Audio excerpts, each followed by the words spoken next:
सुरेश सावंत आज आपल्या स्टुडिओमध्ये आलेले आहेत. नमस्कार. 9:30च्या बातम्यांमध्ये आपलं स्वागत.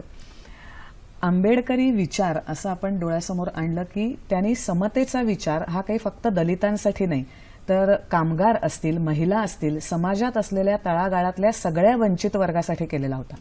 त्यांनी जो सामाजिक न्यायाची एक विचार प्रणाली मांडलेली होती तिचं महत्त्व तुम्ही कसं काय सांगू शकता? एक सुरुवातीला मला असं एक सांगायला हवं की डॉक्टर बाबासाहेब आंबेडकर हे फक्त दलितांचे कैवारी किंवा दलितांच्या उद्धारासाठीच त्यांनी काहीतरी काम केलं असं नाहीये. खरं म्हणजे आम्हाला शाळेमध्ये एक धडा होता आणि सरकारनंच तो घातला होता की दलितांचे कैवारी डॉक्टर बाबासाहेब आंबेडकर. आणि इथंच गोंधळ असा होतो की जणू काही ते दलितांचेच कैवारी, दलितांच्या उद्धारासाठीच फक्त ते त्यांनी काहीतरी काम केलं. खरं असं त्यातलं आहे की म्हणजे लोकमान्य टिळकांच्या बद्दल बाबासाहेब एके ठिकाणी असं म्हणतात की लोकमान्य टिळक जर अस्पृश्य जाती जन्माला आले असते तर त्यांनी स्वराज्य हा माझा जन्मसिद्ध हक्क आहे असं म्हणण्याऐवजी अस्पृश्यता मुक्ती हे त्यांनी प्राधान्यानं केलं असतं. तो एखादा महापुरुष जेव्हा एखाद्या विशिष्ट विभागात जन्माला येतो आणि विशेषतः दलित समाजासारखं, तर त्याचं पहिलं काम हे ते होतं की याच्या मुक्तीसाठी प्रयत्न करणं. पण बाबासाहेब आंबेडकर फक्त तेवढेच नव्हते. त्यांनी शेतीबद्दल ते काहीतरी म्हणाले, अर्थशास्त्राच्या तर अनेक अंगांच्या बद्दल ते बोलतात. अर्थशास्त्र हा त्यांचा मुख्य विषय आहे. त्यातला स्त्रियांच्या करता, श्रमिकांच्या करता, पाण्याच्या प्रश्नावरती, काश्मीरच्या प्रश्नामध्ये परराष्ट्र धोरण कसं असावं असं जीवनाच्या किंवा देशाच्या विविध अंगांच्या विषयी बाबासाहेब काहीतरी म्हणतात. या अर्थानं ते मानवाच्या मुक्तिगाथेतील महापुरुष आहेत. म्हणजे अमर्त्य सेन त्यांच्याबद्दल म्हणजे नोबेल पारितोषिक विजेते आणि अर्थशास्त्रात एक मोठे अधिकारी व्यक्ती म्हणून त्यांना म्हटलं जातं. ते म्हणतात की अर्थशास्त्रातले माझे पिता आहेत डॉक्टर बाबासाहेब आंबेडकर. तेव्हा हे त्यांचं जे मानवाच्या मुक्तिगाथेतील महामानवपण जे आहे ते समाजा पुढे येणं हे सर्वसाधारण समाजानेही करायला हवंय, राज्यकर्त्यांनी आणि बाबासाहेबांची अनुयायी म्हणवणाऱ्यांनी ही गोष्ट करणं खूप गरजेचं आहे. आता पुढे जाऊन जेव्हा त्यांना अभिप्रेत असलेली सामाजिक समता किंवा जाती निर्मूलन याची स्थिती काय झाली आहे, तर त्यांचं जे स्वप्न होतं सामाजिक समतेचं ते पूर्ण झालंय का, तर झालेलं नाही हे नक्की म्हणावं लागेल. पण त्याची दिशा मात्र ही खूप पुढे झाली आहे. पण ही दिशा आज रोखायचं काम आपल्याकडे एका बाजूला राजकारण करतंय आणि दुसरीकडे समाजाची मानसिकता. म्हणजे प्रयत्न बाबासाहेबांनी त्यांनी काहीतरी धोरण केलं, काहीतरी त्याच्यावरचे कायदे करायचा प्रयत्न केला, त्याच्याबद्दलचं प्रबोधन केलं. पण आजही जर सर्वसामान्य समाजामध्ये आता आंतरजातीय लग्न मोठ्या प्रमाणात व्हायला लागलेली आहेत. काही वेळेला जाहिराती पण लग्नाच्या दिल्या जातात. पण तिथं आम्हाला कुठल्याही जातीची चालेल पण SC ST क्षमस्व असं जेव्हा लिहिलं जातं तिथे तेव्हा जे त्या SC ST वर्गाचे असतील त्यांना काय वाटत असेल. गम्मत समाजाची अशी आहे ती त्यांना SC पण कळत नाही आणि ST पण कळत नाही. म्हणजे ST म्हणजे आदिवासी असतात आणि SC म्हणजे त्यांच्या दृष्टीने जणू काही फक्त एक दलितामधला एक विभाग वर्ग, तो पण जय भीमवाला असं त्याला अलीकडे एक नाव पडलेलं आहे त्याला. म्हणजे जुना म्हणजे पूर्वाष्टमीचा महारकी जो आताचा बौद्ध समाज आहे तो. तेव्हा ही जी समाजातली जी मानसिकता आहे ती एका बाजूला आहे, ही त्याच्यातली निश्चित आहे. आणि दुसरीकडे जातीचं एक गठ्ठा मतांच्यासाठी राजकारण केलं जे जातं आणि त्यामुळे मग आरक्षणाचे प्रश्न हे खरे खोटे सगळे उपस्थित करणं, एखादी जातीची प्रकरणं उकरून काढणं, अस्मितांच्या प्रश्नांच्या घेऱ्यात त्याला अडकवणं, ह्या दोन गोष्टी जर काही थांबल्या तर ही जे काही समतेचं जे काही आपण म्हणू जे स्वप्न ते पुढे जाईल. इथे एक त्याच्यात म्हणजे समाजाच्या मानसिकतेसाठी प्रबोधन करणं हा एक त्याचा भाग त्यातला निश्चित आहे. आणि त्याच्यामध्ये आरक्षण आज जे काही आहे त्याचं खरं म्हणजे वास्तव समजून घ्यायला हवंय. बरोबर. म्हणजे आमच्या पिढीला आरक्षणाचा खूप उपयोग झाला कारण आमच्या आधीच्या पिढीनं ते सगळे अस्पृश्यतेचे भोग भोगले होते की त्यामुळे आमचा विकास होऊ शकत नव्हता. बरोबर. पण आमची पुढची पिढी आता ही एका वेगळ्या अर्थानं विकसित याच्यात चालली. अर्थात हे काही सगळीकडची एकसारखी स्थिती नाही, शहरात जास्त आहे, हा ही एकसारखी नाहीये. पण इथं एक जर लक्षात गेलं की आज आरक्षणाचा एकूण विकासाच्या मध्ये फार कमी टक्का आहे. पण त्याचं इतकं भांडवल केलं जातं की जणू त्यातनं सगळ्या समाजाच्या मुक्तीचे प्रश्न म्हणजे सुटणार आहेत आणि म्हणून प्रत्येक विभाग आरक्षण मागायला जातो. इथं दलित समाजाच्या मध्ये मला एक थोडंसं असं सांगावं लागेल की आरक्षणाच्या मध्ये ज्या पिढीने आता त्याचा फायदा घेतलेला आहे त्याच्या पुढच्या पिढीनं स्वतःहून तो नाकारायला हवाय. याचा अर्थ ती जागा खुली करा असं नाही म्हणत. एससी साठी असलेली दुसऱ्या जागा ही एखाद्या एससी मुलाला साठीच मिळेलच. राहील. पण जे प्राध्यापक वकील आहेत असे जे दलित समाजातले पुढे गेलेत त्यांनी स्वतः जर त्याचा क्लेम जर नाकारला तर एक चांगला संदेश जाऊ शकेल आणि अंतर्गत सामाजिक न्याय होईल आणि एका उपयोगी मुलाला ते मिळू शकेल ते निश्चित. आणि असे करणारे लोक आज आहेत. माझ्या मित्रमंडळीत असे दिसत आहेत की ते या रीतीने आज जात आणि यातूनच एक सामाजिक समता निश्चित, साधतच निश्चित, असते. पण दुसरा एक प्रश्न आहे अभिव्यक्ती स्वातंत्र्याचा. आपण हल्ली अशी सारखी ओरड करत असतो अभिव्यक्ती स्वातंत्र्य, अभिव्यक्ती स्वातंत्र्य. तर त्याबद्दल देखील बाबासाहेब बोलून ठेवलेलं होतं त्याने. त्यांची खूप कल्पना वेगळी होती या अभिव्यक्ती स्वातंत्र्याची. तर त्याबद्दल काय सांगता येईल? खरं म्हणजे बाबासाहेब व्यक्ती स्वातंत्र्याची पूजक होते आणि त्यांचं आयुष्यच पूर्ण एक प्रकारे त्या पणाला लावणं व्यक्ती स्वातंत्र्य म्हणजे मी कोणाला म्हणजे विभूती पूजा अमान्य असणार आहे एका बाजूला. दुसऱ्या बाजूला की ते एक कार्लाइलचं एक विधान हे देत की समोरचा माणूस माझ्या विरोधात बोलतोय पण म्हणून त्याला जर कोणी रोखत असेल तर त्याला माझा विरोध आहे. तो जो रोखतो त्याला माझा विरोध आहे कारण त्याला त्याचं म्हणणं पूर्ण मांडण्याचा अधिकार आहे. आणि हे जे विचार स्वातंत्र्याचं त्यांची जी काही भूमिका होती आणि आज ती विशेष करून फार प्रकर्षाने पुढे येते. खरं म्हणजे गांधीजींना बाबासाहेबांचा तीव्र विरोध होता पण हे त्यांचे सगळे मतभेद अगदी त्यांच्या जाती निर्मूलन पुस्तकातही समाविष्ट आहेत. पण विचारांचा विरोध विचारांनी करायला हवा असं म्हणणार आहेत. आणि नथुरामने मात्र गांधीजींचा खून केला कारण त्यांना ते विचार स्वातंत्र्यच नको आहे. तेव्हा आपल्याला अमान्य असणारे विचार जी व्यक्ती आज व्यक्त करते पाहिजेत त्याचा खून करणं त्याच्यावरती हल्ला करणं ही जी नथुराम प्रवृत्ती ज्याला आम्ही पानसरे किंवा दाभोळकरांचा बघतोय म्हणजे दाभोळकरांची हत्या होणं ही काही त्यांच्या व्यक्तिगत हेव्यादेव्यातली हत्या अर्थातच नाहीये. पानसरेंची जी त्यांना हत्या झाली आणि आज म्हणजे दाभोळकरांची हत्या होऊन 1.5 वर्ष झाली तिथं 1.5 महिना व्हायचा आला आणि ह्या त्यांच्या हत्या झाल्यात ह्या विचार स्वातंत्र्याचा गळा घोटण्यासाठी केलेल्या हत्या आहेत. आणि म्हणून बाबासाहेबांचं हे विचार स्वातंत्र्याचं जे मूल्य आहे त्याच फार प्रकर्षानं समोर येत आहे. बरोबर आहे. म्हणजे आजच्या काळातही ते लागू आहे. ते विचार आपण आता सुद्धा जोपासण्याची गरज आहे. आपण आता हे बोलतोय आंबेडकरी विचार खूपसा समाजात रुजला.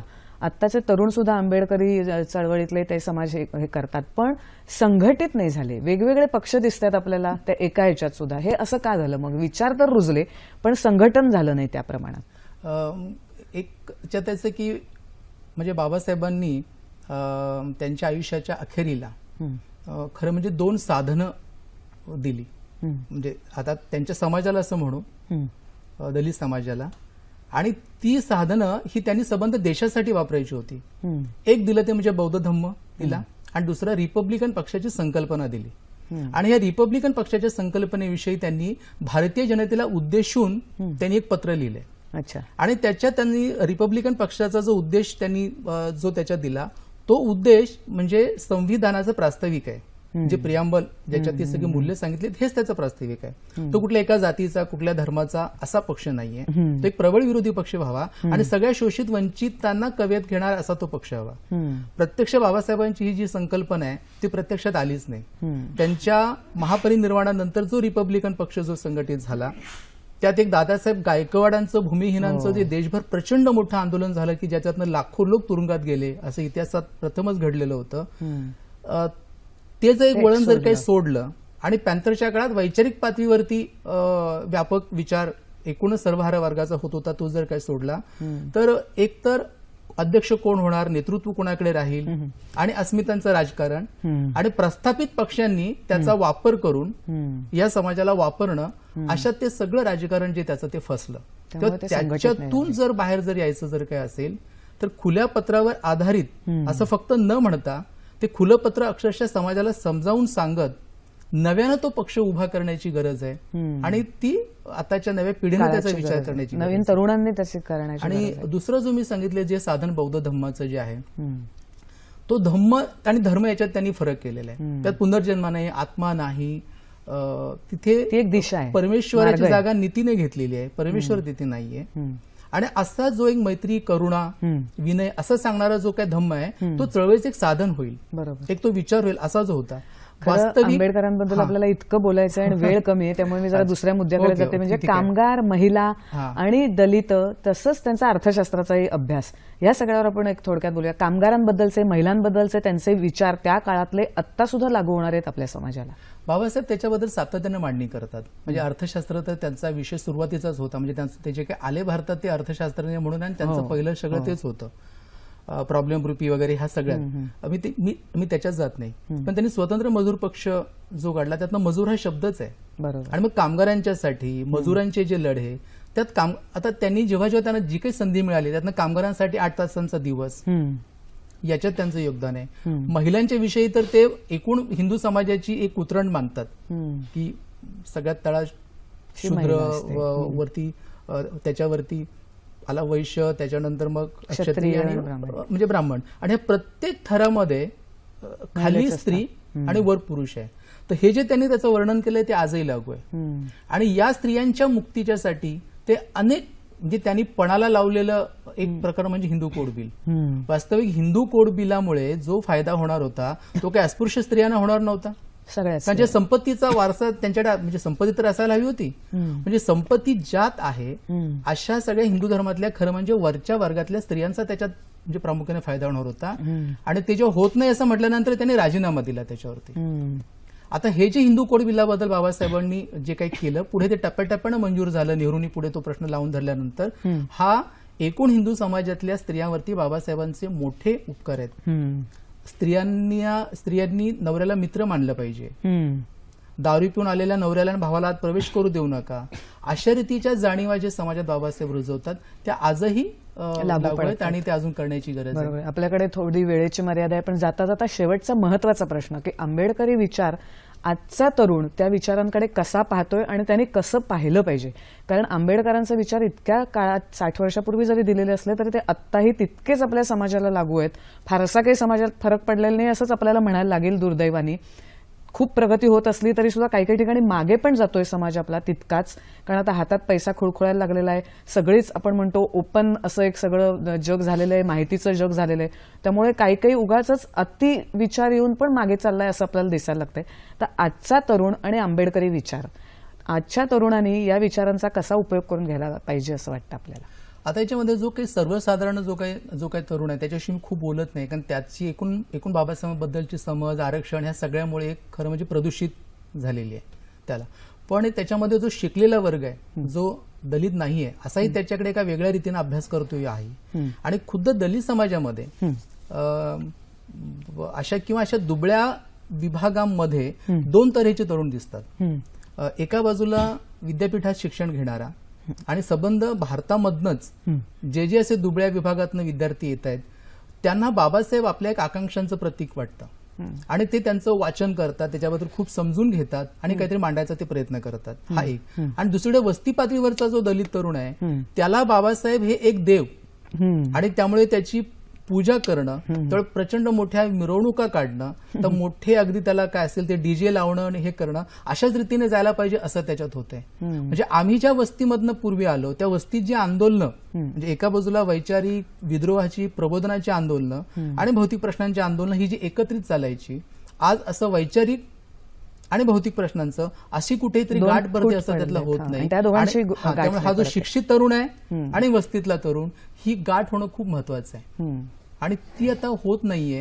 आणि आंबेडकरी विचार तरुणांकडे जातोय पण 2 वेगवेगळ्या मार्गाने जातोय असं आपल्याला थोडं. तर त्याची जर मिसळण जर काय झाली म्हणजे हा जो एक चांगला समाज निर्माण होऊ शकेल. म्हणजे दलित तरुणही आणि नॉर्मल सामान्य वर्गातला तरुणही, दोघांनाही ह्या आंबेडकरी विचारांची गरज आहे आणि ते ह्या विचाराने चालले तर मला वाटतं एक समता जी त्यांना हवी होती तसा एक वर्ग आणि समाज निर्माण होईल आपल्या देशामध्ये असं आपल्याला म्हणायला हरकत नाही. आज तुम्ही आंबेडकर जयंतीच्या निमित्ताने आलात आणि आंबेडकरी विचार खूप थोड्या शब्दात पण फार चांगल्या रीतीने सांगितलेत, त्याबद्दल मनापासून धन्यवाद. खरं म्हणजे 125व्या त्यांच्या आता पुढच्या वर्षी जे काही सुरू होत आहे तर ही खरं मोहीम घ्यायला पाहिजे की आंबेडकरी विचारांचं पुन्हा एक नव्यानं दर्शन देणं आणि समाजात तो रुजवणं. आपण मला बोलावलं. धन्यवाद.